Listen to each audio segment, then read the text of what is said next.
Hello, everybody, and today what we're going to be doing is ranking every single Money in the Bank cash-in from worst to best. Now, there are 30 total cash-ins and 3 extra ones we'll get to in a second, but there are a lot that I'm going to have to get through, but I will discuss most of them, but I would like to say that the ones in the low to middle area can really be in any order, because a lot of them are very similar and just have slightly differing results from them.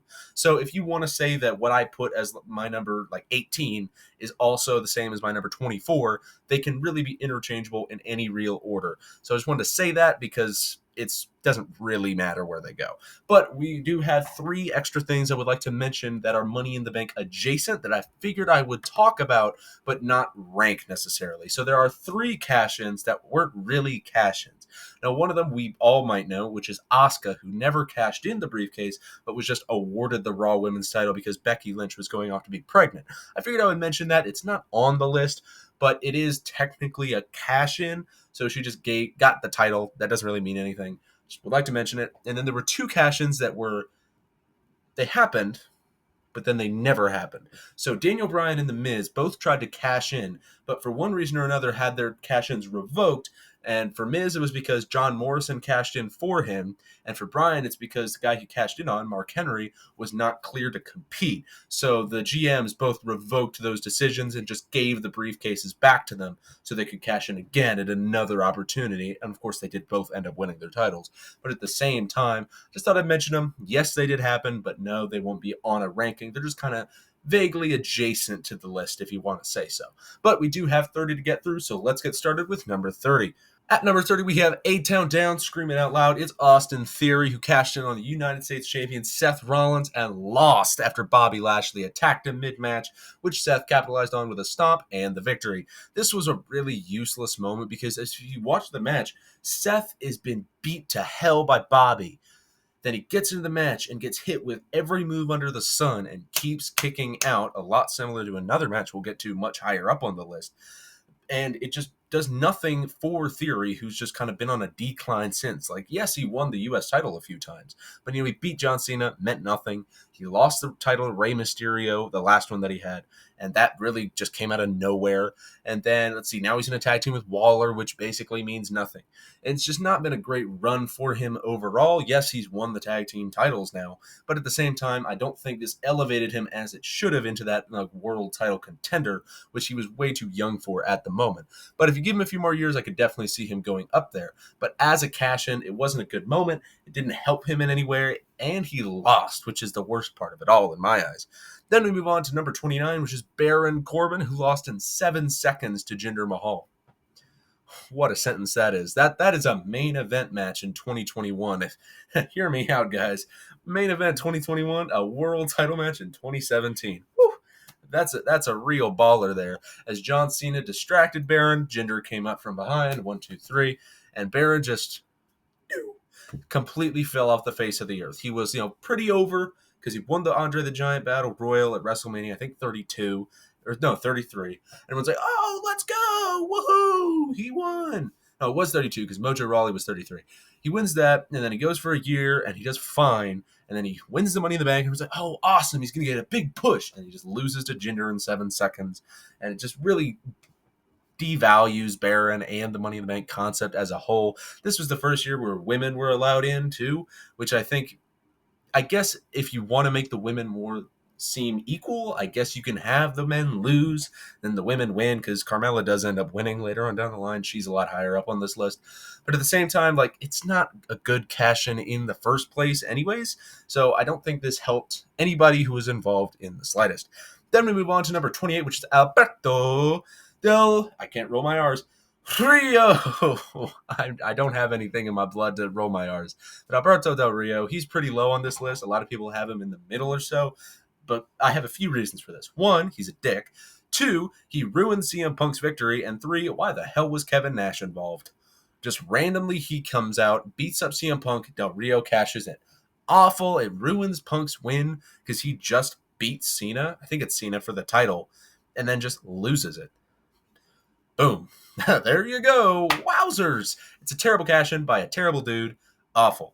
Then we move on to number 27, which is okay to play. And he's awesome. It is The Miz and his technical third cash-in, but his second briefcase when he beat Drew McIntyre after an Elimination Chamber match after Bobby Lashley. He's back here again. Beat up Drew. Now, this is, I guess, a fine cash-in, but it was a really deflating moment seeing Drew, especially how the match happened. Because the match is only like 30 seconds long. But what happens is Miz goes in the ring. He cashes in the contract. He gets Drew up for some move. I think it's a DDT. He does a DDT. He covers Drew. 1, 2. Drew kicks out. And normally what happens in Money in the Bank matches, when the person who's getting cashed in on kicks out, that means they'll get at least like 1 or 2 offensive moves or dodge a move or do something that kind of makes them look not completely flattened by the cash-in. But nope, that doesn't happen because Miz, he's like, oh no, Drew kicked out. So he picks Drew up, gets him for the skull-crushing finale. Drew does not escape. Skull-crushing finale, 1, 2, 3. What was the point of Drew kicking out? Huh? Because Drew goes through an entire elimination chamber, eliminates like 3 of the people in it. Then he gets beat up by Bobby Lashley. Then the Miz. Miz cashes in, kicks out, and then he just loses. There's no point in this cash-in going how it should. If you wanted to have him lose, just have him lose to the skull-crushing finale immediately, because otherwise it just makes it look dumb, and this would have been like 5 spots higher had that not happened. Then we move on to the cash-ins that are just like fine, I guess. Everything below this was objectively bad or lessened whoever was in it. Most of the ones for the next 10 or so are just fine, I guess. They're nothing special. Like, I'm just like, okay, cool. So we start that list at the bottom with Brock Lesnar. It's very basic. Seth Rollins wins a match with his wife. He tags with Becky Lynch. Brock comes out, hits him with a couple German suplexes. F5, 1, 2, 3, Brock wins the title. And that's almost all the ones for the next 10 or so. I'm going to kind of speed through these ones because they aren't as important. As we move on to number 25, which is Jack Swagger. Basically the exact same concept. He comes out. Jericho has just been beat up by Edge. He powerbombs Chris Jericho and wins the title. Again, it is a very simple concept. They use it a lot when it comes to Money in the Bank cash-ins. They have person comes out for promo or they've just finished a match. Other person comes out and attacks champion. Money in the Bank holder runs out, cashes in briefcase, hits finisher, wins match. And that is the very basic format for it. And they do that a lot. And yes, it works, but at the same time, it's a little bit boring, which is a bit of a problem with it. Now, occasionally it does work, and those are the ones that are slightly higher up on this list, but that's most of the time is just, oh, cool. That's, most every other Money in the Bank cash-in I've ever seen. So we'll get to a lot more of those as we go through the next 5 or 6, as I've said like 4 times at this point. Now we're going to move on to a couple of women ones. So Alexa Bliss is number 24 here on the list. Again, perfectly passable. Nia Jax had a match with Ronda Rousey. Alexa Bliss came out, bonked with the briefcase, cashed it in, Twisted Bliss, won the match. Woohoo! Again, very basic. Number 23 is Nikki ASH. Again, basic formula. This time it's Charlotte Flair cutting a promo. Rhea Ripley attacks her. Nikki ASH capitalizes.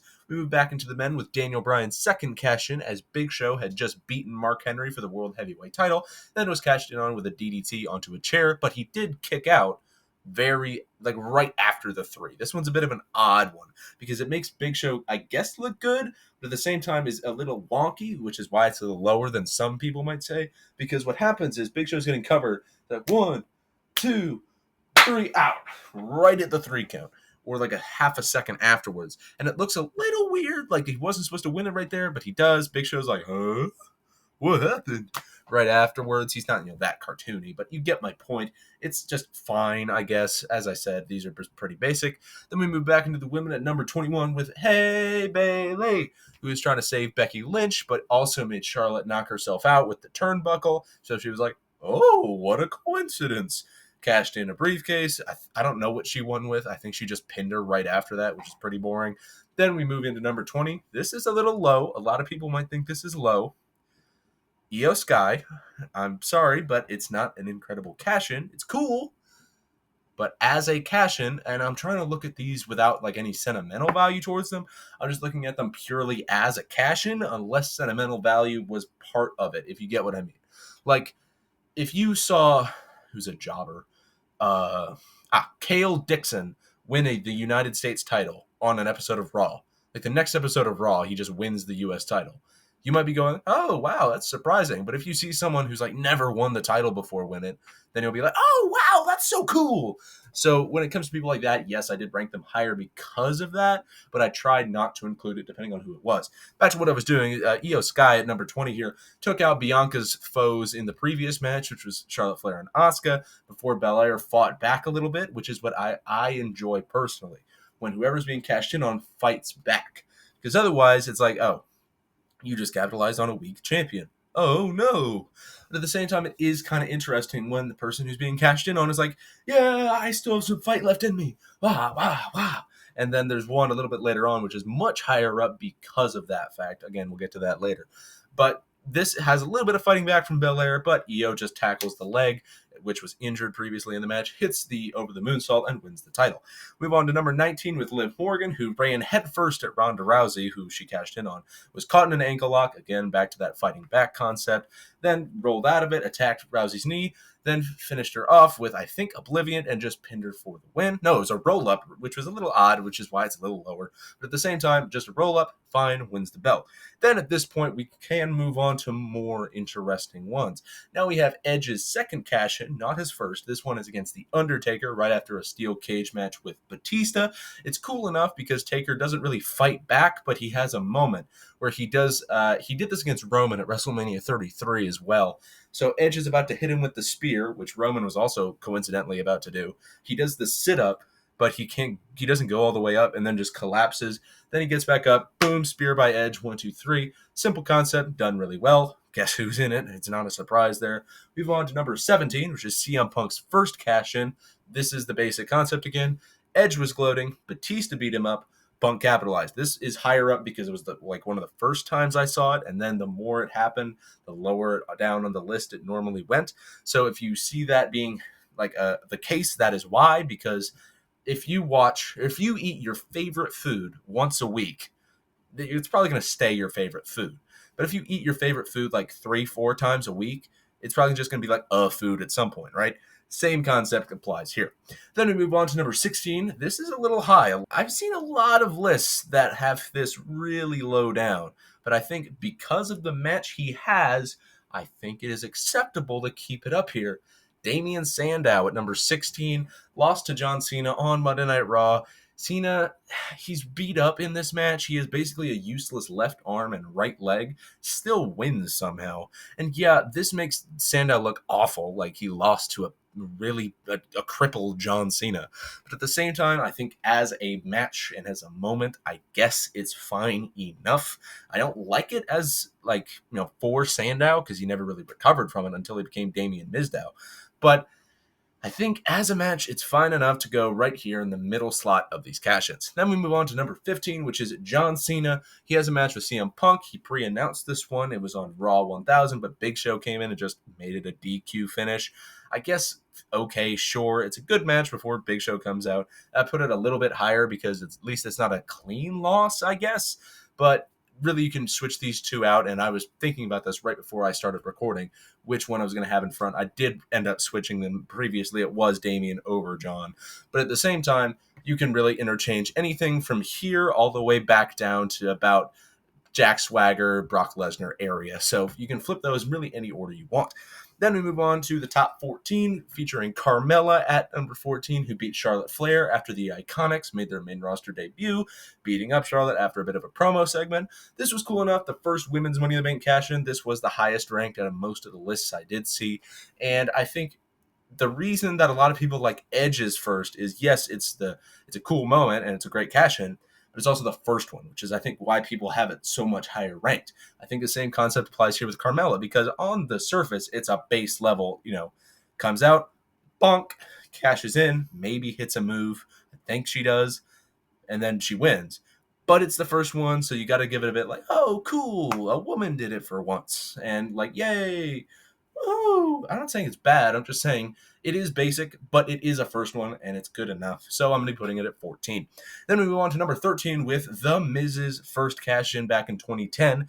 This is the famous, angry girl face in the crowd. Randy Orton had an injured knee. Miz worked it over about 3 or 4 minutes, kind of surprising for a cash-in, and then hit him with the skull-crushing finale after Orton tried an RKO for the win. This is a fine enough match. Yes, a lot of people didn't like it at the time because nobody liked The Miz. He was going to get like 15 minutes of fame, is what a lot of people said. He proceeded to go on in main event and win WrestleMania. But anyways, it's a good cash-in. I really do enjoy it, and I can say the same about the next one I'm going to get to, because, in the moment, people are like, oh, that's not good. Boo, I don't like that person, or I don't like this idea. But at the same time, it's not a bad match, and it's not a bad sequence of events, so I can't put it any lower when I enjoy what I'm watching. Why would I? And as I said, this applies to the next one I'm going to review, which is number 12, Braun Strowman. This is a pre-announced Hell in a Cell match with Roman Reigns, and it becomes, you know what, if you haven't seen this match before, most of you probably have, or heard about it, I'm going to give you a guess. Who wins this Universal title Hell in a Cell match in 2018? I'll give you 3 options. Braun wins the Universal title, successfully cashes in. Reigns retains, successfully, pins Braun, or submits Braun, I guess. He wins the match, retains his title, stays undefeated in Hell in a Cell. Or no contest, nobody technically wins, and a random person comes out and beats both men up. Well, if you know WWE in 2018, you know exactly which one it is. It is, of course, the third option, as Brock Lesnar comes out, beats both of them up. But there is a really interesting sequence in this match, as both men involved had 2 people that were associated with them. Seth and Dean for Roman for the Shield, and then Dolph Ziggler and Drew McIntyre for Braun. I don't remember what the name was. I think it was called the Pack. And both of those teams climb to the top of the cell, fight each other for a little bit, and Seth and Dolph, I believe, go flying off, not the top of the cell, but the middle of the cell, onto 2 tables. It looks pretty cool. It's an entertaining match, I guess. I don't think it's as bad as a lot of people say it is. Is it the most high action-packed, super high-paced match? No. But at the same time, it's cool enough at the same time. Then we move on to number 11, which is Jon Moxley / Dean Ambrose. This is a little low. A lot of people really enjoy this one. I think it's fine. I think it's a good moment. I think the crowd really enjoys it. And it's the, all the members of the Shield are WWE champion on the same night thing. I think that is an entertaining concept. But as a pure cash-in, I don't think it's as good as a lot of people say it is. Because Dean comes out, and it's basically just a basic cash-in again. He comes out, whacks Seth with the briefcase, cashes in the briefcase, hits Dirty Deeds, and wins the match. And that's it. It's nothing that's technically special, but as a sentimental moment, and this is one of those few matches where I actually put in sentimentality, I did put it a little higher because of that. A lot of people do enjoy it, but I was trying to look at these in a vacuum and not really know the story around whatever match I was watching or segment, which ended up leading to the Money in the Bank cash. Then we go into the top 10 with CM Punk's second cash-in against Jeff Hardy. Now, Jeff had just won the World Heavyweight title, and I believe this is the first time that the Money in the Bank briefcase had been cashed in on somebody who is a new champion. And he had just beat Edge for it in a, I believe, TLC match or a ladder match, one of the two. But they got it down from the top of the roof. And then he lost the belt after 2 GTSs. Not one, which I think makes the match more exciting. When whoever's being attacked kicks out of a finisher. And this contradicts what I said about The Miz earlier, because I said The Miz was 23rd on here because Drew kicked out. You might say. But at the same time, in this match, Jeff gets offense because he hits 1 or 2 moves and then gets a roll up for 2, and Punk's like, what? Hits another GTS and wins. But getting offense from the person who's being cashed in on is really important to me, and I really enjoy it when it does happen. Then we move on to number 9, which is Big E, who beat an injured Bobby Lashley after surviving both a beatdown and a spear, which is actually a very different formula from what we've seen from really every other Money in the Bank cash-in. But it's so successful, and I love it. So what happens is Bobby has a beat-up knee, and Big E comes in. He's like, I'm cashing in my briefcase. He gives the briefcase to the ref. For some reason, it cuts to an ad break, which makes no sense. Then it comes back. Big E's ready to wrestle. Bobby's still like, no, my knee's too hurt. But eventually, Big E comes over to him, boom, smack to the face. Bobby's like, he finally walks away from the ropes. Ref rings the bell. Big E tries to charge at him. Bobby just boom, boom, boom, lays them all in, hits a spear for 2, lays them all in the corner.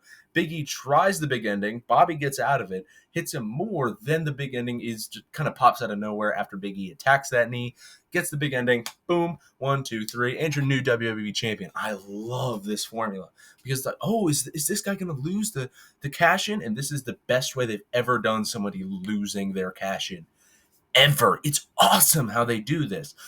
It's, oh no, there's a legitimate threat of him losing, not, oh, he just lost. Oh no, which is what almost every single one of the other ones is. With Damian, it's, I guess, technically drawn out, but with everyone else, it's just, oh no, he just lost. With Bobby, you are actively, or with Big E and Bobby, I should say, you're actively like, oh no, is he going to lose? Oh no. And I love this formula, and that's why it's so high up on the list. At number 8, we have the Big Red Machine, Kane, who cashed in on Rey Mysterio. This, again, is one of those different formula, really good result matches. What happens here is Mysterio beat Jack Swagger for the World Heavyweight title, didn't win it, but just retained it, and had an injured ankle, which Swagger tried to keep attacking after the match. Kane, who was Rey's friend at the time, ran out, started to beat Swagger up, chased him off down the ramp, and Rey's like, yes, thank you, Kane, bye. Good job beating him up. Rey gets up. He puts his boot back on, which he had slipped out of. He's like, yay, I got the World Heavyweight title. Pyro goes off. Kane comes back out with the briefcase. And Rey's like, no, Kane, you can't do this. And Kane's like, hey, opportunity. Cashes in the briefcase. His shortest briefcase holder, only like 56 minutes. Cashes in, chokeslam, tombstone, wins the title. It's an entertaining, I guess, segment as a whole. But the idea of a friend coming out, helping them, then coming back to just beat them for the title is a really nice thing. And I think it's an ingenious thing that they should do way more of. And I don't know why they don't. Then we move on to the section that I think a lot of you will not be very happy with. It's my number 7 to my number 4. Now, one of these I think you'll be like, oh yeah, that makes sense. But the other 4 I don't think you'll be very happy with. I really enjoy these. That's why they're high up. So please bear with me. At number 7, we have Sheamus, who beat Roman Reigns after Reigns had won a tournament at Survivor Series for the title. This is another one of those ones where the babyface or the person being cashed in on here kicks out of the finisher of the person cashing in. Sheamus comes in, hits a bro kick, cashes in the contract, runs to the cover, Roman kicks out, dodges a clothesline, comes back, trying to go for a spear, gets hit with another bro kick, then loses the belt. But that little moment where they kick out to when they get hit with the next finisher is always so exhilarating because you're like, oh, are they going to come back from all this? Are they going to defeat the adversity since it's Roman Reigns? And I enjoy this segment. I enjoy Sheamus winning. And Triple H, who comes out, he's like, Roman, good job. Roman won the belt. This is his first time winning the world title, by the way. It's like, good job, Roman. Congratulations on winning the title. He goes to shake Reigns' hand. Reigns is like, no, I'm not going to do that. Drops the belt, spear to Triple H. And it's like, oh, yay, he been at the evil game. Sheamus comes out, and then after Sheamus wins the title, he shakes hands with Triple H. It's really funny. It's funny. It's a good match, I guess. It's a good cash-in, and it's a good segment as a whole. A lot of people do not like this. They put it quite low on the list. And yeah, the crowd is not very happy with this. But I do personally enjoy it, so I'm putting it right here. Then we move on to number 6 on the list, which is Damian Priest, the second Damian to ever win the Money in the Bank briefcase. And this is a fun fact I noted while I was going through all of these. Damian Priest, when he won the Money in the Bank briefcase, became, for the first time, the only time ever that 2 people with the same first name, Damian Priest and Sandow, had won the briefcase beforehand. No one else in history have had 2 separate people win the briefcase. Now, the same person's won a few times, like Edge, but no 2 separate people with the same first name have done it before. So I thought that was a little cool. But back to the cash-in. This is a nice moment. Yes, this is probably recency bias playing into it. Drew wins the title for the first time, goes to taunt Punk. He's like, ha, I have the title now. He gets up. Punk knocks him down off the announce table. You all know this one at this point. Beats him up with the brace. Damian comes out, cashes in the contract, wins the world title with the South of Heaven. It's very nice, very sweet. You see the Judgment Day come out to the stage to congratulate him. It's a nice moment, and I enjoy it. It's really good. It works for the character that Drew has at the time, and it's really helped his character now, where we are in July of 2024, and I enjoy it. as a whole. Then we move on to the top 5. We're going to get started with Rob Van Dam. This is one of those not really a cash-in, but it's a cash-in, as he pre-announced this match with John Cena for One Night Stand 2006, or ECW One Night Stand 2006, as it's properly called. And this is an entertaining match with a very raucous crowd. And again, it's the second match I've watched here, so that might be why it's a little higher than some might put it. But I think as a whole, it's still very entertaining to watch Rob win the belt. Is it kind of weird that Paul Heyman counts the pin? Yes. But at the same time, it's good enough. Rob wins the belt. The crowd is really happy for this, and it's a good match with some extreme antics, as they're in Extreme Championship Wrestling. It's a haunted house now. Ooh, why am I doing this? Anyways, now we're going to move on to number 4, which is the one I really think you won't like. It's Randy Orton. I think Randy Orton has the 4th best cash-in of all time, beating new WWE champion Bryan Danielson, or Daniel Bryan at the time, at SummerSlam after Triple H turned on him. I think in retrospect and with tinted glasses, this is an incredible moment. Because no, wasn't the plan for Bryan to win the title at Mania? Of course not. It was not the title for that. It was not the plan for that. But knowing that did happen, and knowing what happened after this as a whole, oh my gosh, this cash-in is beautiful, because Bryan Danielson wins the belt. He's like, everyone's like, what? He won against John Cena clean? And everyone's like shocked by this. And then he's like, oh, awesome, let's go. He holds the title up. Triple H is like, oh yeah, good job. He's the special guest ref. And then Randy Orton just kind of walks out like, I've got the briefcase. But then he turns around like, no, I'm not going to cash in. I'm just letting you know I've got this briefcase. And then Triple H walks up right behind Danielson, spins him around with a pedigree, and then Randy's like, well, and he's like, yay! Walks down to the ring, goes over to Triple H, I'm cashing in, very slowly, and I love how Orton does this, because on almost every Money in the Bank cash-in, where's something like big I have, what they'll do with the briefcase is they'll go like, I'm cashing in right now. But Orton, instead of that, knowing he has Danielson completely beat, just goes, I'm cashing in. And I love it. It looks so good. So that is why Randy Orton is number 4 on here. And then he wins the title and is your new WWE champion. We move into the top 3, and this is really the consensus top 3. Almost everybody has this as their top 3. I've said top 3 times. Now 4. That's incredible. It's Edge at number 3, then Dolph Ziggler, then Seth Rollins. I think this is kind of universal. Almost nobody has a different list than this. Maybe some people switch out number 3, but Seth and Dolph are almost always 1 and 2, respectively. Sometimes those flip. Everybody knows why this is. Edge is first. Fun enough, cool moment. Cena just finished an Elimination Chamber. It's nice to see, it's a little odd. It's different from really every other cash-in, because Vince McMahon comes out and he's like, hold on, everybody. Don't go home yet. There's going to be one more match tonight. And that's because this man is cashing in his Money in the Bank contract. Edge! And then he gives the briefcase to Vince and then cashes in, which is a little odd. But at the same time, good enough. Then, of course, Dolph Ziggler beaten injured Alberto Del Rio. And then, again, this is another thing. Del Rio fights back, which is always the best part of these. When the opponent fights back from whatever move or attack that the other person is doing, gets him into that cross armbar or whatever it's called. And, it looks like Dolph's about to tap, but he's able to whack the injured leg of Del Rio. Del Rio's like, I can't do this anymore. My leg. Then he hits the zigzag, wins the World Heavyweight title. Really great moment. And, of course, number 1, Seth freaking Rollins. Main event of WrestleMania 31. I covered the whole match as a whole in another video. I'll link it somewhere on the screen, maybe if I have the time. But you know why. It's a great moment. He stomps the hell out of Roman Reigns. He gets caught with an F5. Reigns spears Brock. Then he stomps Roman, wins the belt. Heist of the century. Everybody loves it. You know why it's number 1. I know why it's number 1, so I can go to bed. Make sure you have a good day, good evening, good night, good morning, good dawn, good dusk, go whatever. Did you agree with my list? Did you disagree with my list? Leave it. Let me know in the comments down below. And goodbye.